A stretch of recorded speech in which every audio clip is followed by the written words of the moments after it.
Really big communities, you can say you're going to New York City or Minneapolis or maybe Toronto or something. Maybe there's some cities that have large Tibetan communities, but are there smaller communities around that you're aiming to reach? Oh yeah, they're in Memphis, Tennessee. When I was there, I didn't know there was Tibetan living there, so I went to Google and just logged Tibet in Memphis. I found 2 Tibetan living there. Really? I called them up and told them that I'm going on a free Tibet world tour. I need a place to stay for the night. They're really happy that happily they told me that definitely I can come there. So I was there for a night, and also because Memphis is so small town, they call the media, so I got in touch with the media also. Oh, okay. So every time you go into, you call ahead and right, exactly. So they. What do you do when this is done, or what did you do before this? Are you a student, or are you? No, actually, like I said, I grew up in orphanage school, and when I finished my school, I went to Nepal, and after Nepal, I came to the United States. But I done my school in India, so I didn't study here in America. So, are you work here, or I work here? I live and work in New York City. Oh, I see. But I was just kind of curious, how'd you get time off of work to do this? I am actually a houseman for a Rolling Stone magazine, a personal house. What does that mean exactly? Houseman means you in charge of the house, taking care of the personal house. Oh, I see.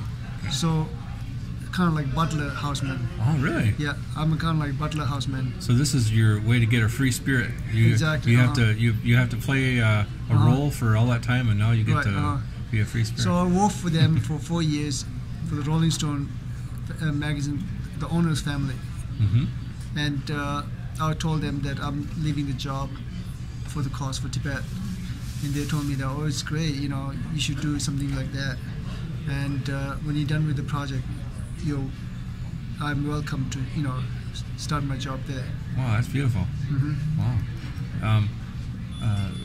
So that's your goal, is to wind up back in New York, or will you be looking at Are you looking at places to settle down, or are you? No, I have my wife and a little daughter in New York, so I'm definitely, when I finish this project, I'm going back to normal life to be with my wife and daughter. Wow, this is wonderful. Well, best of luck to you on this trip. Great. And thank you. So I should maybe. You're in Minneapolis now. Yeah. Is this the starting point, or did you already start from New York?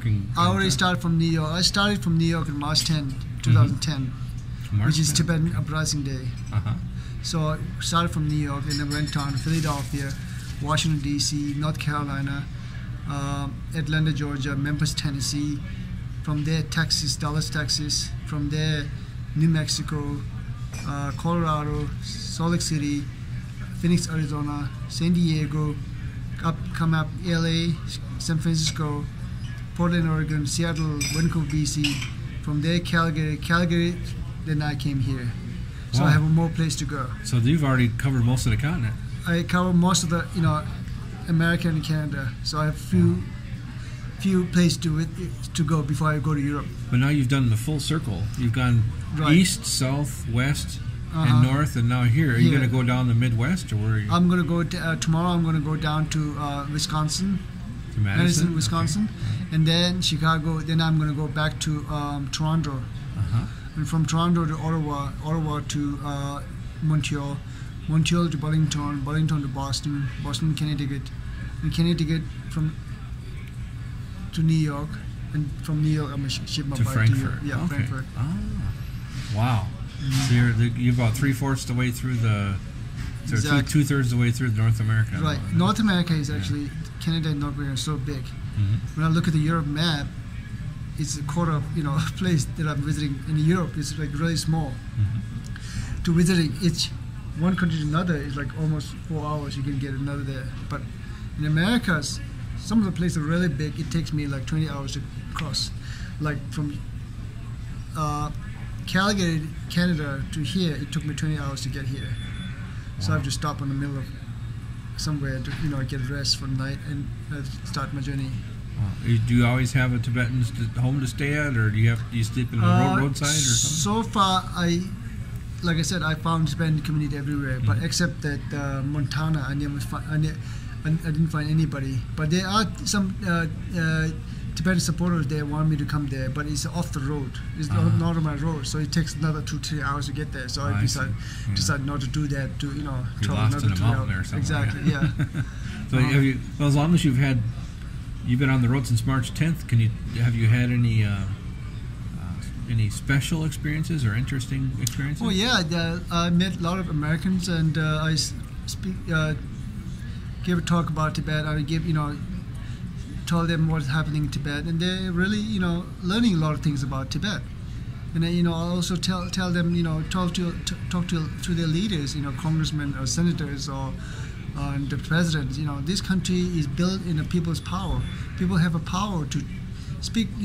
Tell their leaders to speak up about Tibet, and this is what I've been doing. And I get a lot of people that really appreciate what I'm doing, and they say they're definitely going to talk to the leaders about Tibet. And that's right now it's really dim, right? So even His Holiness the Dalai Lama tried to do a visit, to try to negotiate with China to visit Tibet again, but that's the Olympics were a big hope that they would be so concerned about with the eyes of the world on them that they would be more soft on the Tibet issue, but they never did.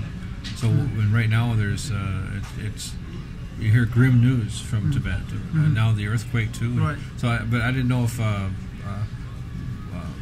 with your cause, for you to push yourself into something like this, you really believe you can make a difference and inspire us to make a difference. How do you believe that things can change, even though right now things look so grim? China is becoming a powerful country. In order to become a powerful country, you have to give human rights to your own people. You have to negotiate with Tibet. And they clearly know that Tibet is not part of China. So when China is opening up its benefits to Tibet to get more information, give the fact information to Chinese people, not just the Tibetan. Because a lot of Chinese people back 10 years ago, they don't know anything about Tibet. They only get the propaganda from government. Now the China has become powerful. That means people getting education, people get in touch with media, people get in touch with the internet and access. They get more access to the internet. So they're learning clearly that Tibet wasn't a part of, Tibet is not totally different country. So people know that, so people talk to the leaders telling that, Tibet is totally different. So they, get more information because a lot of Chinese people doesn't know much about Tibet 10 years ago. They don't know anything. There's some incident that Chinese people these days go to Tibet as a tourist, and when they come out of Tibet, and they speak to themselves like, oh, Tibet is totally different. I didn't know that Tibet is like that. A lot of Chinese tourists say that. That means that people started to know that Tibet is totally unlike. It's not like China. It's totally different. So that's why and also getting information about getting in touch with Chinese people, getting in touch with Chinese people's mind and soul, to tell them we are different. So we need our country back. Oh. Well, I really hope this works, and I look forward to following your journey, and we'll maybe pull some pictures from the website and keep it posted on our newspaper if it's okay. Great, sure, definitely, yeah. Great. Well, thanks so much. We'll look forward to seeing you on the bike next year. Great, thank you.